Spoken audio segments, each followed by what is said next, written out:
ನಮಸ್ಕಾರ, welcome to TV Kannada. BJP ಬಣ ಜಗಳಕ್ಕೆ ಹೈಕಮಾಂಡ್ ತಿಲಾಂಜಲಿ. ಶಿಸ್ತು ಸಮಿತಿಯಿಂದ ಶೋಕಾಸ್ ನೋಟಿಸ್ ಬಗ್ಗೆ ಬಸವನಗೌಡ ಪಾಟೀಲ್ ಯತ್ನಾಳ್ ಹೇಳಿದ್ದೇನು ಗೊತ್ತಾ? ಮಾಜಿ ಸಿಎಂ ಯಡಿಯೂರಪ್ಪ ಅವರು ಯತ್ನಾಳ್ ನಮ್ಮವರೇ ಎಂದಿರುವ ಕಾರಣ ಅಚ್ಚರಿ. ಇನ್ಮೇಲಾದ್ರೂ ಬಸವನಗೌಡ ಪಾಟೀಲ್ ಯತ್ನಾಳ್ ಸ್ಟೇಟ್ಮೆಂಟ್ಗಳಿಗೆ ಬೀಳುತ್ತಾ ಬ್ರೇಕ್? ಹೈಕಮಾಂಡ್ನೊಂದಿಗೆ ಸುದೀರ್ಘ ಚರ್ಚೆಯಲ್ಲಿ ಯತ್ನಾಳ್ ಮಾತನಾಡಿದ್ದೇನು?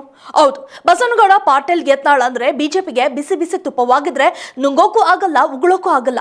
ನನ್ನದು ವಕ್ಫ್ ಹೋರಾಟ ಎನ್ನುತ್ತಿದ್ದ ಯತ್ನಾಳ್ ಮಗ್ಗಲು ಬದಲಿಸಿ ಬಿಜೆಪಿ ರಾಜ್ಯಾಧ್ಯಕ್ಷನ ಮೇಲೆ ಬಾಣ ಬಿಡಲು ಆರಂಭಿಸಿದ್ದಾರೆ. ಈ ಮೂಲಕ ಬಿಜೆಪಿಯಲ್ಲಿ ಮನೆಯೊಂದು ಎರಡು ಬಾಗಿಲು ಎಂಬಂತೆ ಪರಸ್ಪರ ನೇರವಾಗಿ ಟೀಕೆಗಳನ್ನ ಮಾಡಲು ಆರಂಭಿಸಿದ್ರು.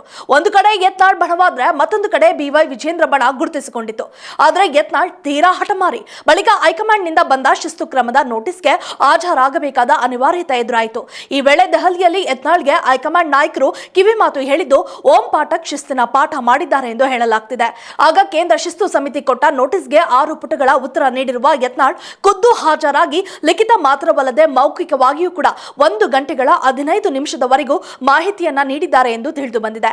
ನಾನು ಪಕ್ಷ ವಿರೋಧಿ ಚಟುವಟಿಕೆಯನ್ನ ಮಾಡಿಲ್ಲ, ವಕ್ಫ್ ವಿರುದ್ಧ ಹೋರಾಟ ಮಾಡಿದ್ದೇನೆ. ವಕ್ಫ್ ಬೋರ್ಡ್ ರೈತರು ಮಠಗಳ ಭೂಮಿ ಕಬಳಿಸುತ್ತಿರುವಾಗ ಸುಮ್ಮನಿರಲು ಸಾಧ್ಯವಿಲ್ಲ.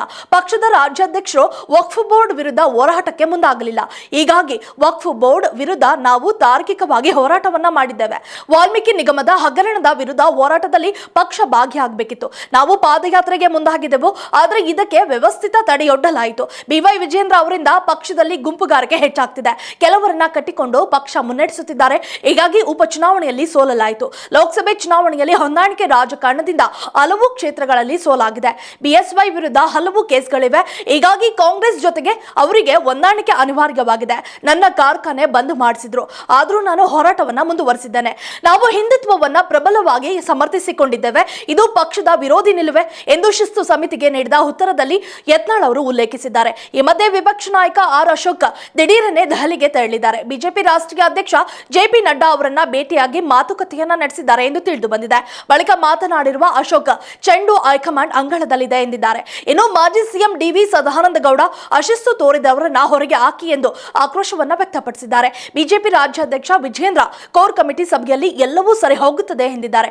ಅದರಂತೆ ಮಾಜಿ ಸಿಎಂ ಯಡಿಯೂರಪ್ಪ ಯತ್ನಾಳ್ ಯಾವುದೋ ಆಕ್ರೋಶದಲ್ಲಿ ಮಾತನಾಡಿದ್ದಾರೆ. ಒಂದಾಗಿ ಹೋಗೋಣ, ಅವರು ಕೂಡ ನಮ್ಮವರೇ ಎಂದು ಹೇಳಿಕೆ ನೀಡಿದ್ದಾರೆ. ಒಟ್ಟಿನಲ್ಲಿ ಬಸವನಗೌಡ ಪಾಟೀಲ್ ಯತ್ನಾಳ್ ಅವರ ಶಿಸ್ತು ಕ್ರಮದ ನೋಟಿಸ್ ಕುರಿತಾಗಿ ತಲೆಬಾಗಿದ್ದಾರೆ ಎನ್ನೋದಾದ್ರೆ ಅವರು ನಗು ತಲೆ ಹೊರ ಬಂದಿದ್ದು ನೋಡಿದ್ರೆ ಯತ್ನಾಳ್ ಈ ಎಲ್ಲಾ ಹಠಗಳಿಗೆ ಇನ್ನೂ ಫುಲ್ ಸ್ಟಾಪ್ ಇಟ್ಟ ಹಾಗೆ ಕಾಣಿಸ್ತಿಲ್ಲ. ಇದು ಅಲ್ಪ ವಿರಾಮ ಮಾತ್ರವೇ ಆಗಿರಬಹುದು. If you like this video, ಬೇಗ ಲೈಕ್ ಮಾಡಿ, ಕಾಮೆಂಟ್ ಮಾಡಿ, ಶೇರ್ ಮಾಡಿ ಹಾಗೂ ಯೋಯೋ ಟಿವಿ ಕನ್ನಡವನ್ನು ಸಬ್ಸ್ಕ್ರೈಬ್ ಮಾಡಿ.